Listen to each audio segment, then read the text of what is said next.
Medical college भी sanction किया था कैथल में।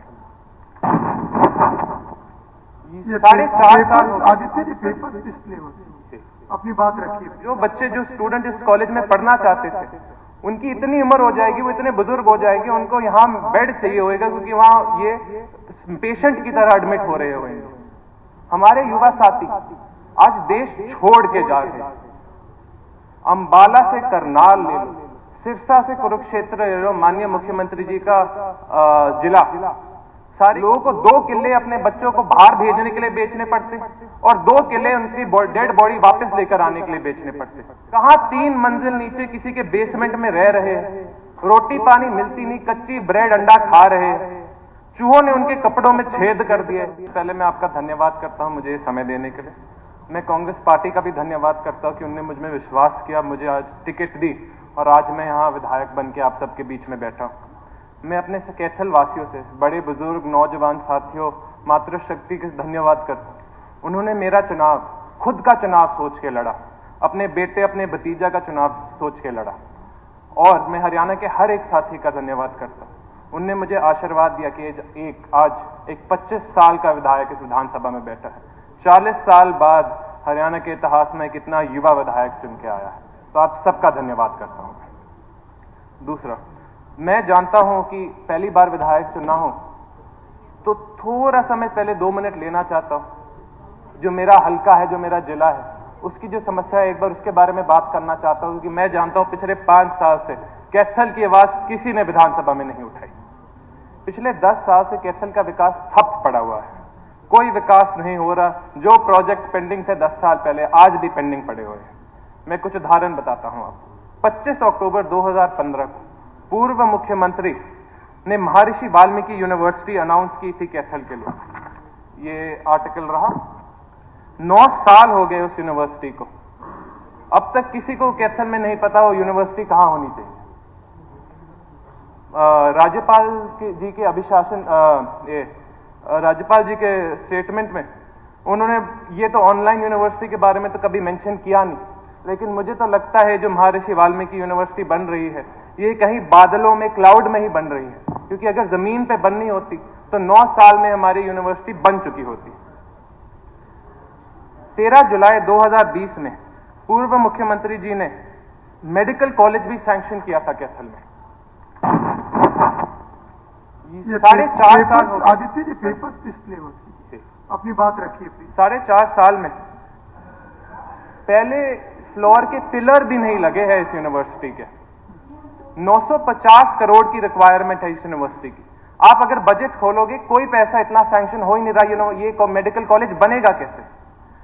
मैं तो बोलता हूं, राज्यपाल जी के अभिभाषण में जो कहा था कि हम मेडिकल कॉलेजों में सीट बढ़ाएंगे, मुझे तो लगता है सीट नहीं बढ़ानी पड़ेगी, इस मेडिकल कॉलेज में हमें बेड बढ़ाने पड़ेंगे। क्योंकि जैसे ये स्पीड पे ये मेडिकल कॉलेज बन रहा है, जो विधायक, जो स्टूडेंट इस कॉलेज में पढ़ना चाहते थे, उनकी इतनी उम्र हो जाएगी, वो इतने बुजुर्ग हो जाएंगे, उनको यहाँ बेड चाहिए होगा, क्योंकि वहां ये पेशेंट की तरह एडमिट हो रहे होंगे। तीसरी चीज, अनेक छोटे बड़े प्रोजेक्ट है हमारे कैथल में। एक सिटी स्क्वायर, बैंक स्क्वायर है, जो वित्तज्ञात तालाब, एक ऐतिहासिक तालाब हमारे शहर का, वहां बनना था। लेकिन मैं आपको क्या बताऊं, भ्रष्टाचार की क्या भैंट चढ़ चुकी है। प्रोजेक्ट के टेंडर आते हैं, कैंसिल हो जाते हैं, आते हैं, कैंसिल हो जाते हैं। एक पार्किंग लॉट भी बनना था हमारे यहाँ, उदय भाई जी का किला है हमारे यहाँ, उसके पास पार्किंग लॉट बनना था। ये सारी जमीन कांग्रेस सरकार के टाइम एक्वायर हुई थी, लेकिन इन पे कोई प्रोग्रेस नहीं हुआ है, कोई नया टेंडर लगा नहीं रहा, कोई इन पे काम नहीं कर रहा। जो हुड्डा सेक्टर है, जो हमारे सारे शहरों में लगे हुए हैं, ये हम सरकार के काटे हुए।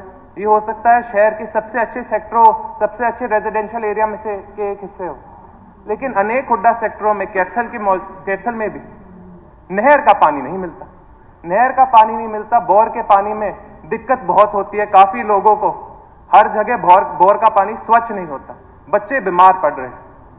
तो मैं तो विनती करता हूं इस सरकार से कि जहां जहां बोर के पानी से शहरों में बच्चों को दिक्कत आ रही है, वहां नहर के पानी का प्रोजेक्ट भी लेकर आए।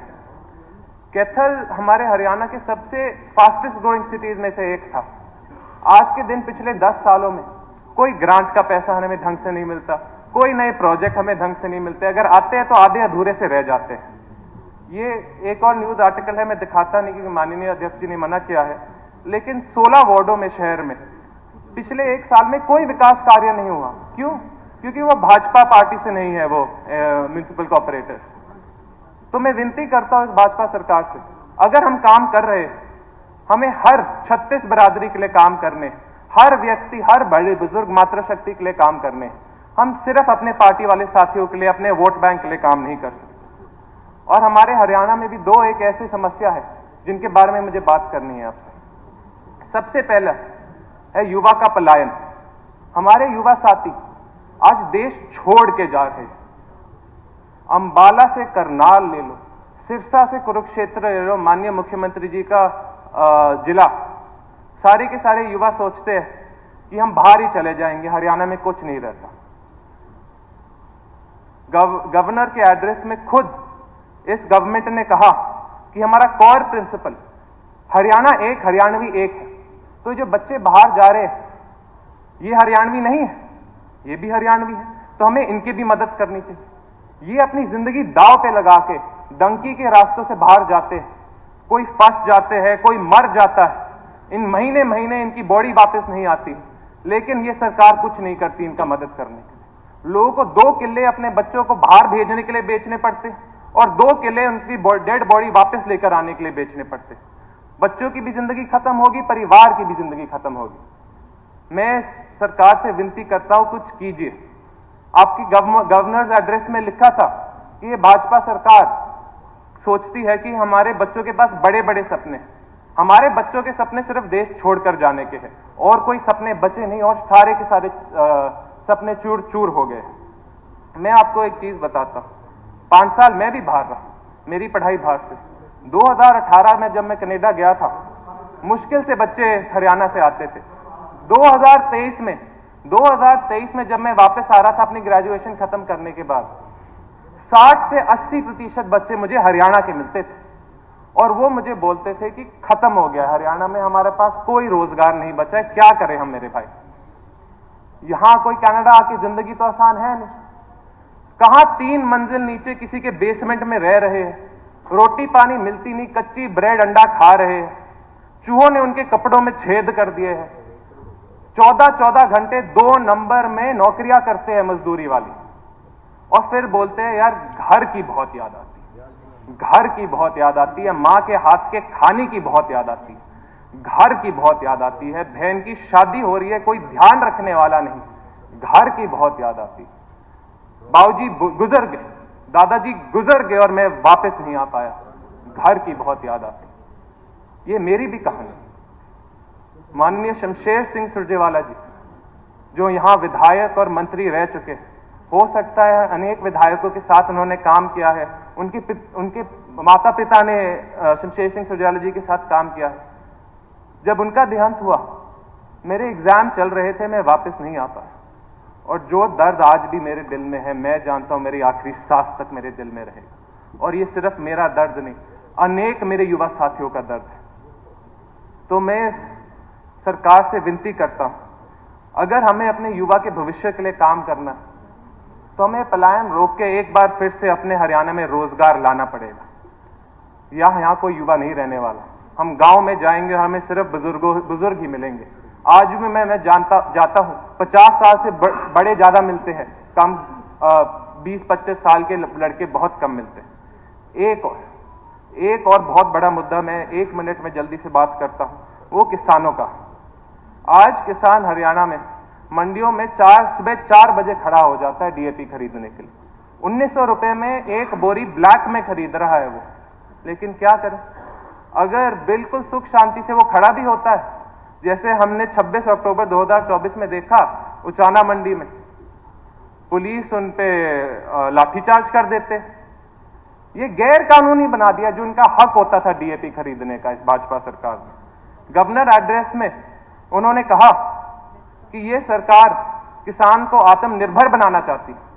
माननीय अध्यक्ष जी, आज के दिन किसान आत्मनिर्भर नहीं बन रहा, वो आत्महत्या की स्थिति पे आ गया है, आत्महत्या की स्थिति पे आ गया। बीकेवाला नरवाना हल्के में एक गांव है, हमारा एक किसान साथी ने आत्महत्या कर ली। जब मैं उसके परिवार से मिलने गया, वो उसने मुझे बताया कि दिनों दिन ये साथी हम डीएपी ढूंढता रहा, इसे मिले नहीं। फिर उसने सोचा यार मैं 2 किले की खेती करता हूं, मैं अपना कैसा परिवार चलाऊंगा। उसने आत्महत्या कर दिया। मैं उसके बच्चे को कैसे समझाऊं, उसके 2 छोटे छोटे बच्चों को कैसे समझाऊं कि सरकार की कमी की वजह से आज इनके पिताजी नहीं रहे। कंक्लूड कीजिए। हाँ जी, तो मैं सरकार के आंकड़ों से ही कंक्लूड करता हूं। सरकार के आंकड़ों के हिसाब से आदित्य जी लिख के दे दीजिए, आपका रिकॉर्ड में आ जाएगा, लिख के दे दीजिए। 2 लाइन है जी, 2 लाइन। सरकार के आंकड़ों के हिसाब से नवंबर 2024 में 4.35 लाख टन डीएपी की जरूरत है, लेकिन अक्टूबर 2024 की सप्लाई में सिर्फ 1.85 लाख टन डीएपी है। इसका मतलब 2.5 lakh ton, 2.5 lakh ton supply है ही नहीं। फिर हमारे माननीय मुख्यमंत्री जी और हमारे माननीय मंत्री कृषि मंत्री जी कहते हैं कि कोई डीएपी की कमी नहीं है, लेकिन हमें दिख रहा है कि कमी है। तो कौन झूठ बोल रहा है? आंकड़े झूठ बोल रहे हैं या माननीय मुख्यमंत्री जी झूठ बोल रहे हैं? अब किसी भी प्रकार के दर्द से क्यों होना परेशान, जब ऑर्थोचार्ज कैप्सूल हो आपके पास। सभी प्रकार के दर्द में आयुर्वेदिक पद्धति पर आधारित रामबाण इलाज। कबीर औषधालय का ऑर्थोचार्ज ऑयल, कैप्सूल और सिरप आपको देता है तुरंत आराम। अनेक प्रकार के दर्द जैसे sciatica, spondylitis, rheumatic pain, arthritis, lumbar pain, सभी दर्द को दूर करने का रामबाण इलाज 100% आयुर्वेदिक जड़ी बूटियों से बनाया गया ऑर्थोचार्ज कैप्सूल और ऑयल एक बार प्रयोग में अवश्य लाएं। अधिक जानकारी के लिए संपर्क करें 8920052855 और 7206424061। एड्रेस कबीर औषधालय, सेक्टर 14, सोनीपत, दिल्ली, NCR।